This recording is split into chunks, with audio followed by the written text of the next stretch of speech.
Assalamualaikum warahmatullahi wabarakatuh. Semoga kebaikan selalu menyertai kita semua. Suatu hari, Baginda Raja kembali ingin menguji kecerdasan Abu Nawas. Ia memanggilnya ke istana dan memberi sebuah tantangan yang tampaknya mustahil. Abu Nawas, aku ingin kau membawakan sesuatu yang tidak ada di dunia ini, perintah sang raja. Mendengar permintaan itu, Abu Nawas terdiam sejenak, berpikir keras. Namun, permintaan tersebut begitu aneh sehingga ia tidak tahu harus berbuat apa. Wahai Paduka, sesuatu yang tidak ada di dunia ini, apakah Paduka yakin ingin itu? Tanya Abu Nawas meyakinkan. Benar, aku ingin kau menemukan sesuatu yang benar-benar tidak ada di dunia ini. Kau punya waktu 3 hari, jawab sang raja. Abu Nawas pun pamit dari istana dan mulai berpikir siang dan malam. Ia mencoba mencari jawaban, tetapi semakin dipikirkan, semakin ia bingung. Hingga hari ketiga, ia masih belum menemukan solusi. Saat bersiap-siap berangkat ke istana untuk menerima hukuman karena gagal menyelesaikan tantangan, matanya tiba-tiba tertuju pada sebuah peti tua dan lapuk di sudut rumahnya. Dari mana peti ini berasal? Tanya Abu Nawas kepada istrinya. Aku menemukannya di gudang. Peti itu kosong dan sudah lama tidak digunakan, jawab sang istri. Abu Nawas pun tersenyum menemukan jawabannya. Ia pun segera membawa peti itu ke hadapan Baginda Raja. Paduka, inilah sesuatu yang tidak ada di dunia ini, kata Abu Nawas sambil membuka peti tersebut. Sang raja mengernyitkan dahi, lalu melihat ke dalam peti. Namun, ia tidak melihat apapun. Apa maksudmu, Abu Nawas? Peti ini kosong, seru Baginda Raja. Benar, Paduka. Di dalam peti ini tidak ada apa-apa, dan sesuatu yang tidak ada di dunia ini tentu tidak mungkin bisa terlihat. Itulah jawaban dari permintaan Paduka. Mendengar jawaban Abu Nawas, Baginda Raja terdiam sejenak, lalu tertawa terbahak-bahak. Abu Nawas, kau memang cerdik. Aku mengakui kecerdasanmu. Baiklah, kali ini kau menang, kata sang raja memberikan hadiah kepada Abu Nawas. Sekali lagi, kecerdikan Abu Nawas berhasil mengelabui tantangan sang raja. Terlepas dari kisah ini adalah cerita fiksi atau kenyataan, karena hikmah adalah barang hilang seorang muslim. Di mana ia menemukannya, maka ia berhak mengambilnya. Dan satu yang harus selalu kita tahu, bahwa Allah Subhanahu wa Ta'ala tidak pernah menjanjikan bahwa langit itu selalu biru, bunga selalu mekar, mentari selalu bersinar.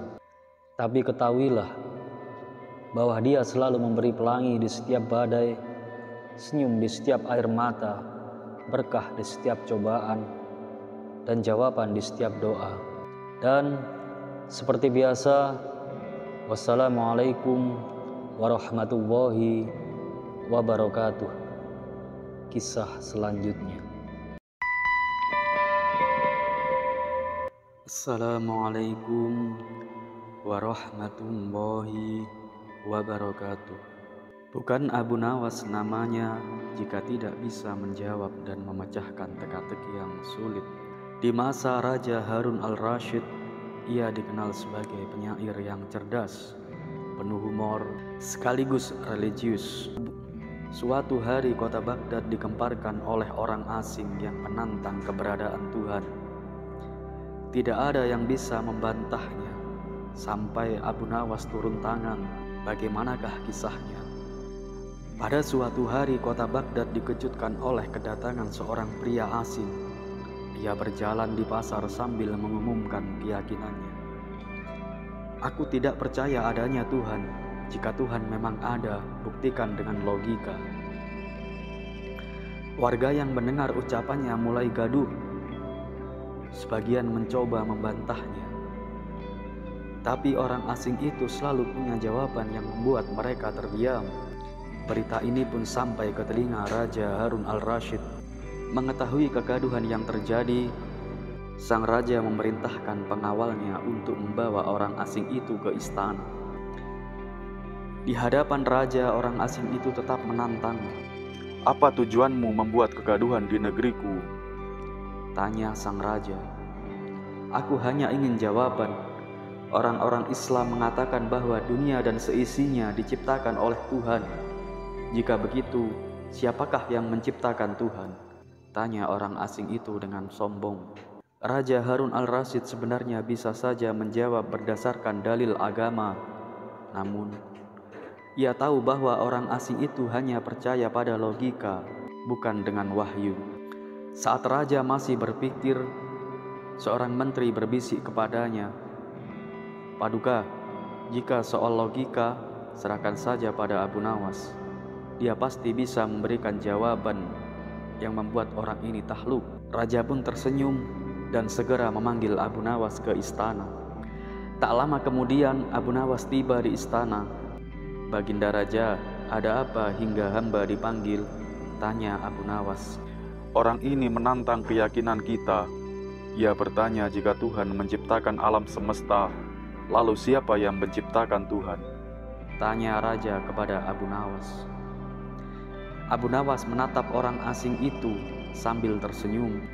Ia duduk tepat di hadapan lawannya dan berkata, "Baiklah, silahkan ajukan pertanyaanmu." Dengan penuh percaya diri, orang asing itu mengulang pertanyaannya. "Segala sesuatu di dunia ini pasti ada penciptanya. Jika kalian percaya Tuhan menciptakan alam semesta, lalu siapa yang menciptakan Tuhan?" Abu Nawas berpura-pura berpikir sejenak, lalu ia berkata, "Baiklah, sekarang gantian aku yang bertanya. Angka 3 berasal dari mana?" Orang asing itu menjawab, "Dari 2 ditambah 1. "Bagus. Lalu angka 2 berasal dari mana?" "Dari angka 1 ditambah 1. Abu Nawas pun tersenyum. "Kalau begitu, angka 1 berasal dari mana?" Orang asing itu terdiam. Ia berpikir keras, tetapi tidak pernah menemukan jawaban.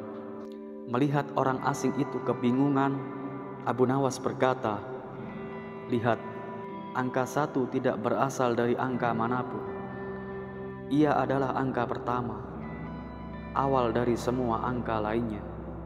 Begitu pula Tuhan. Tuhan adalah awal, yang maha awal, tidak diciptakan, tetapi menciptakan segala sesuatu. Jika kau bertanya siapa yang menciptakan Tuhan, sama seperti aku bertanya dari mana angka 1 itu berasal, kau pasti tidak akan pernah bisa menjawabnya." Orang asing itu terdiam. Ia merenungkan jawaban Abu Nawas, lalu mengangguk perlahan. "Jawabanmu masuk akal, aku tidak bisa membantahnya." Raja Harun al-Rasyid yang menyaksikan perdebatan itu langsung tersenyum lebar. "Seperti yang kuduga, Abu Nawas selalu punya cara untuk membuat lawannya takluk dengan logika yang sederhana." Para menteri dan hadirin di istana pun bertepuk tangan. Orang asing yang tadinya begitu sombong kini terdiam dan merenung. Sejak hari itu, tidak ada lagi yang berani menantang keberadaan Tuhan di kota Baghdad. Semua orang semakin yakin bahwa kebijaksanaan tidak hanya berasal dari kitab suci, tetapi juga dari logika yang tak terbantahkan. Dari kisah ini, kita bisa belajar, keyakinan bisa dijelaskan dengan cara yang sederhana, namun logis. Abu Nawas mengajarkan kita bahwa kebenaran tidak harus dipaksakan, tetapi cukup disampaikan dengan kebijaksanaan. Jika sesuatu memiliki awal, maka pasti ada sesuatu yang tidak memiliki awal, dan itulah Tuhan. Jika kalian suka dengan kisah-kisah seperti ini, jangan lupa like, komen, dan subscribe untuk cerita-cerita menarik lainnya. Terima kasih. dan wassalamualaikum warahmatullahi wabarakatuh.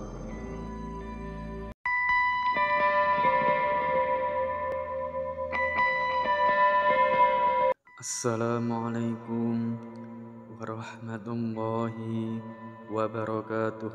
Semoga kebaikan selalu menyertai kita semua. Suatu hari, Baginda Raja memberikan tugas baru kepada Abu Nawas. Ia diperintahkan untuk menjaga gudang penyimpanan kerajaan pada malam hari. Pekerjaan ini mengharuskannya untuk tetap terjaga sepanjang malam demi memastikan keamanan gudang. Pada awalnya, Abu Nawas ragu untuk menerima tugas ini karena ia terbiasa tidur di malam hari dan menjalani aktivitas di siang hari.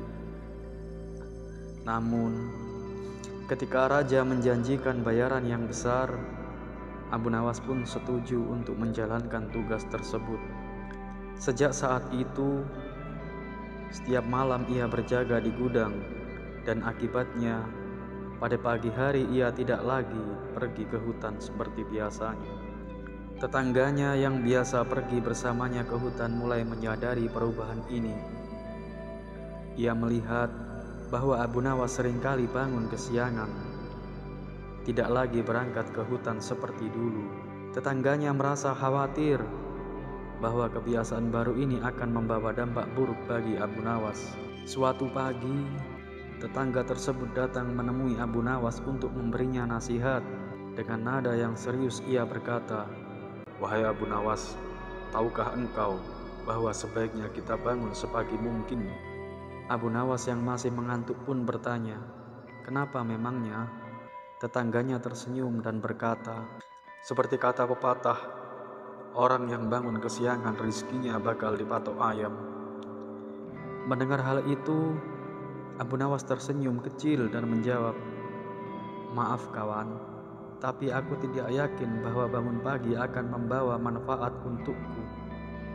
Lagi pula, ayam itu kan makan cacing, bukan makan rizki manusia." Tetangganya menghela nafas panjang dan berkata, "Ah, Abu Nawas, kamu selalu punya jawaban untuk segala hal.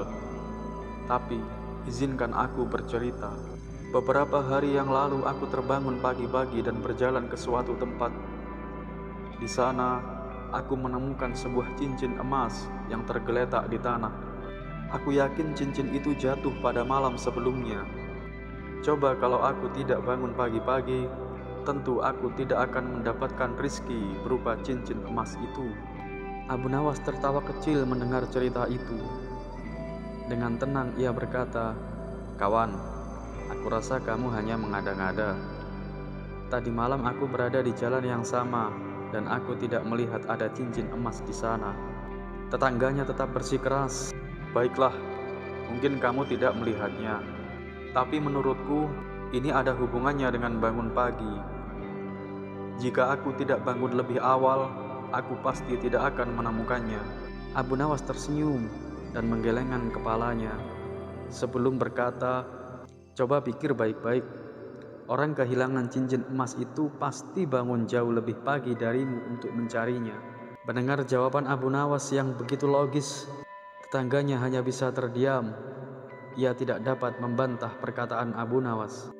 Setelah beberapa saat, ia memilih untuk pergi tanpa berkata apa-apa lagi. Sementara Abu Nawas tetap tersenyum puas. Dan begitulah sahabat kisah kali ini. Tetap lakukan yang terbaik untuk hari ini, karena setiap langkah kecil yang kau ambil akan membawamu lebih dekat pada impianmu. Jangan takut gagal, karena kegagalan hanyalah bagian dari proses menuju keberhasilan. Tetap semangat, tetap berusaha, dan jangan pernah berhenti belajar. Ingat, hari ini adalah kesempatan baru untuk menjadi lebih baik daripada hari kemarin. Fokus pada apa yang bisa kamu kendalikan. Berikan yang terbaik dan percayalah bahwa usaha tidak akan pernah mengkhianati hasil. Tetap melangkah, tetap berjuang, dan jadilah versi terbaik dari dirimu sendiri. Sekian dari saya, dan wassalamualaikum warahmatullahi wabarakatuh.